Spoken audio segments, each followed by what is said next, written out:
Sí, ya para conversar con la defensora Eliane Ovelar. Ella es de la ciudad de Cacupé, tengo entendido, ¿verdad? Buenas tardes antes que nada.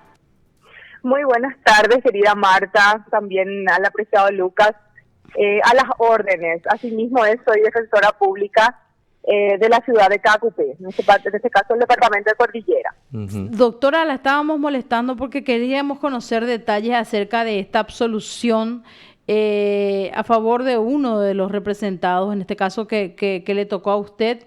Y bueno, era en base a una acusación por un hecho punible de violencia familiar, tengo entendido. ¿Será que podemos acceder a más detalles para que nos ilustre usted en torno a cómo finalmente de una acusación por lo menos bastante grave? O sea, que la gente cuando es acusada por violencia familiar, por ese tipo de hechos, es como que Sí, ya tiene una especie de estigma, una carga sí. psicológica importante en torno a la evolución de su proceso. Por eso querríamos conocer, Prácticamente ahí no hay sí, la presunción de inocencia. ¿verdad? Es una situación bastante pesada, ¿verdad? Por eso querríamos así conocer es. detalles acerca de cómo finalmente usted obtuvo la absolución de este señor. Sí, bueno, muchísimas gracias. Primeramente, comentarle brevemente los hechos. Yo ingreso a tomar intervención en esa causa ya en la etapa de juicio oral y público por una designación reciente a la que yo tuve dentro del fuero penal ordinario. Ya voy a juicio a conocer prácticamente los hechos y el derecho, como se dice, así como las pruebas. Y bueno, en ese sentido prácticamente fue una violencia familiar entre esposo, esposa, en donde supuestamente la supuesta víctima, valga la redundancia, le denuncia al marido por violencia física. Porque hay que entender también que el tipo penal de la ley especial habla de violencia física, violencia psicológica, etcétera. Entonces el Ministerio Público acusa y solicita justamente la elevación de la causa por violencia física.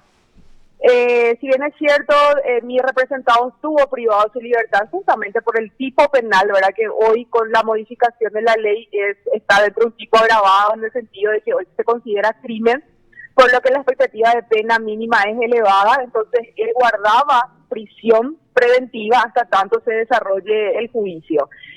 Durante el desarrollo y la producción de pruebas, realmente por una cuestión de orfandad probatoria y además de otras cuestiones que se pudo demostrar en juicio de que la señora no se presenta a declarar, a ratificar en este caso la denuncia realizada, además de que mediante declaraciones de los policías intervinientes habían manifestado justamente que la señora era una señora que de alguna u otra manera padecía de algún trastorno bipolar, en donde inclusive habían constancias dentro de los estudios psicológicos de que ella se autolesionaba, ¿verdad? Es un síndrome también detectado en la señora, en donde prácticamente ella reconoce al policía que ella se autolesionaba y que era una cuestión más que nada de celos lo que a ella le llevó a denunciarle al padre de sus hijos, ¿verdad?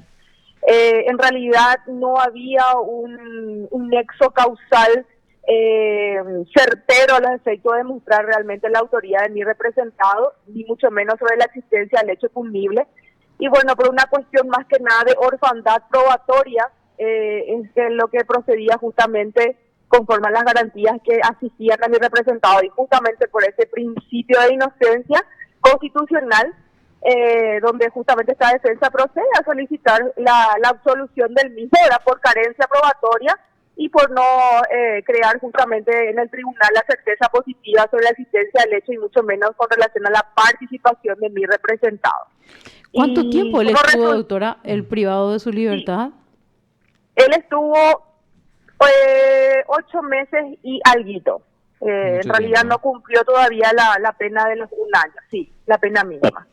Pero igual es mucho tiempo, de todos modos. No, es que si vamos a irnos entre la gravedad de la privación de libertad, un día es muchísimo Sí. dentro de una penitenciaría. Imagínate 8 meses, él prácticamente fue desarraigado dentro de lo que es la sociedad misma por el estigma que hoy genera el hecho de estar privado de su libertad y lo que genera a su vez eso, ¿verdad? Con relación a los antecedentes, siempre cuando tengo contacto con mis asistidos, cuando son absueltos, el estigma que queda sobre ellos dentro de su ámbito familiar, dentro de su ámbito social, de que estuvo dentro de la penitenciaría y lastimosamente esa cultura social que hoy tenemos de que una persona al entrar a la penitenciaría ya prácticamente está estigmatizado y ya se le mira con otros ojos. También fue desarraigado a los efectos de considerar que tienen hijos en común, sus hijos prácticamente quedaron a la deriva porque la madre estaba también con una suerte de paradero desconocido, ¿verdad? Era una persona que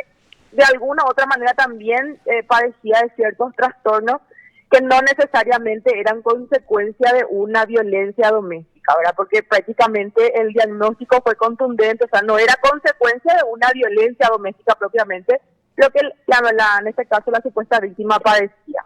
Doctora, ¿y cuál fue o quién fue el fiscal o la fiscal que imputó y acusó a quien fue tu representado en esta causa?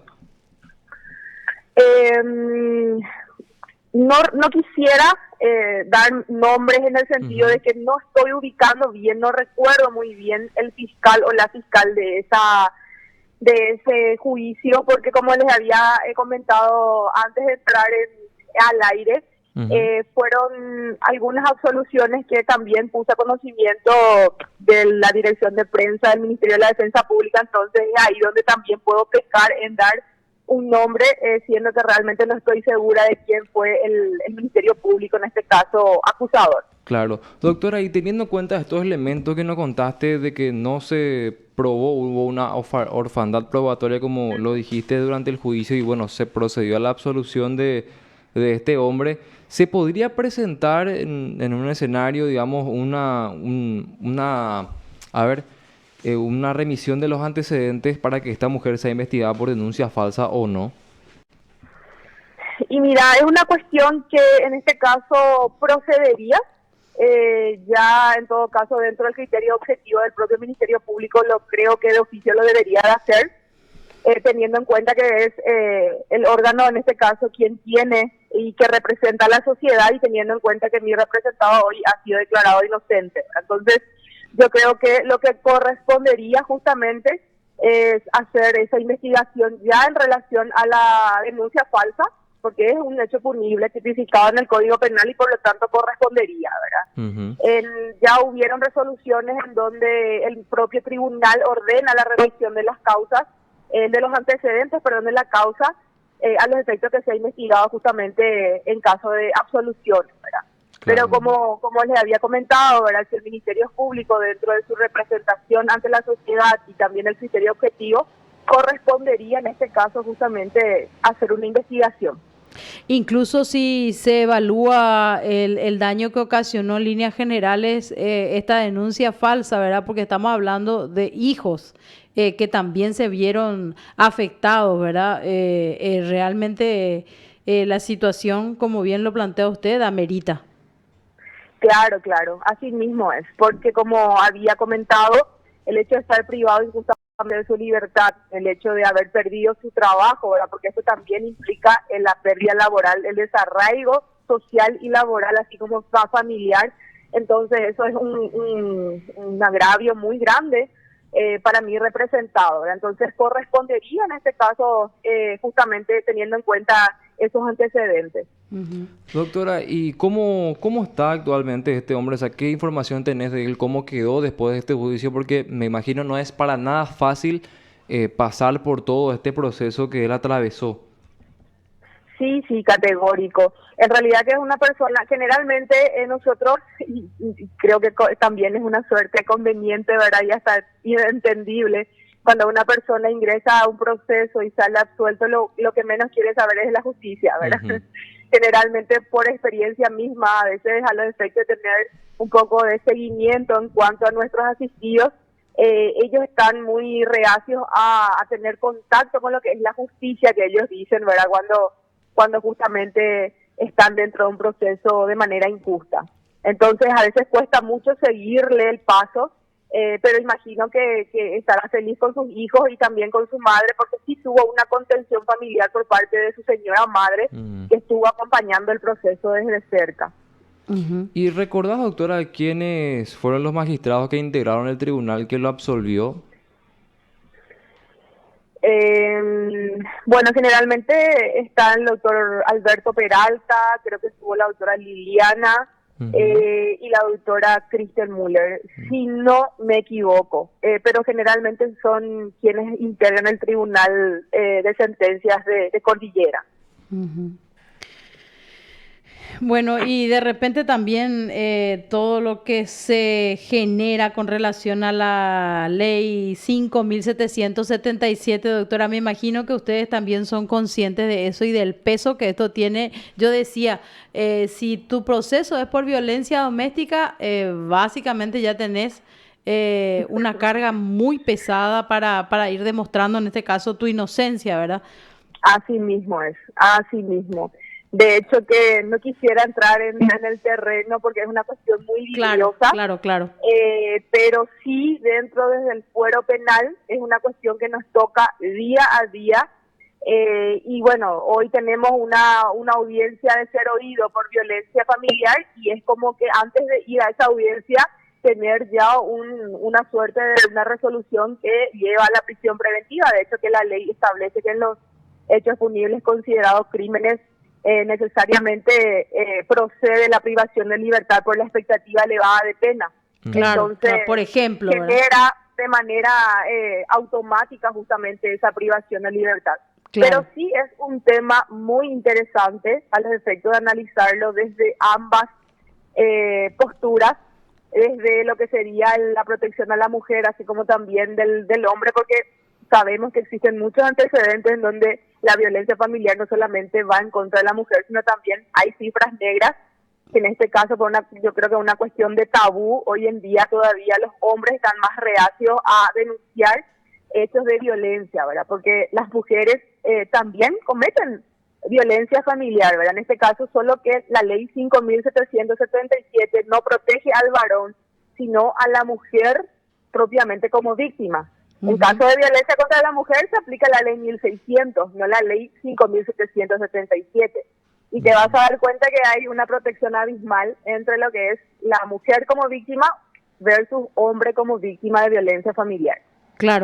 Claro, y bueno, de repente la motivación habrá sido en su momento justamente evitar hechos como el feminicidio, ¿verdad? Que también lamentablemente es algo que va incrementándose, y esto es lo que decimos siempre, ¿qué efecto positivo tiene en estos casos la normativa, ¿verdad?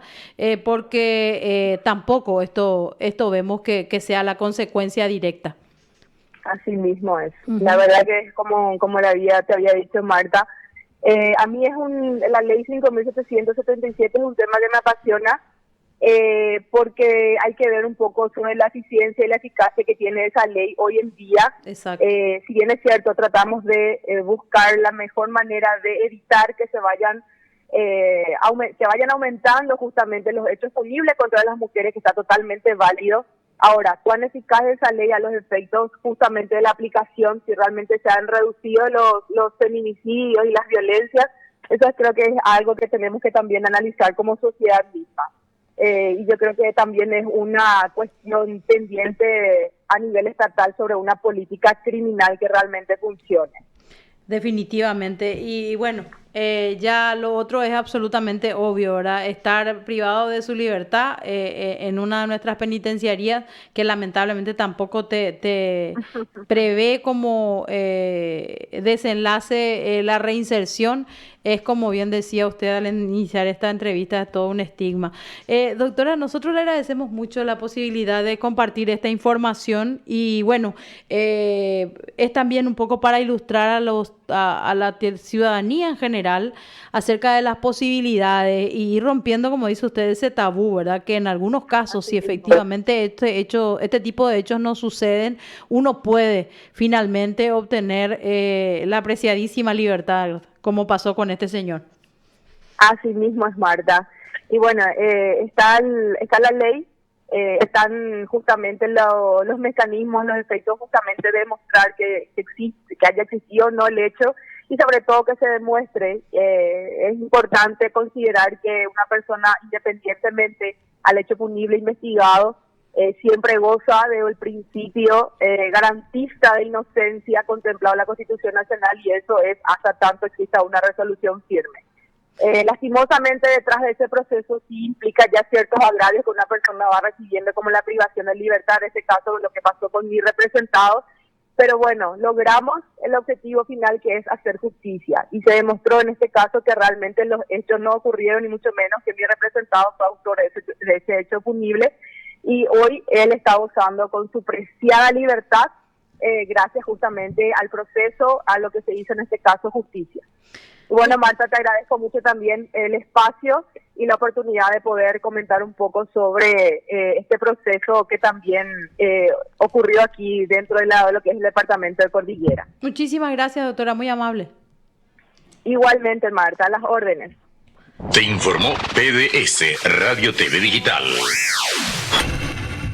Era la defensora Eliana Velar, ella es de Cordillera.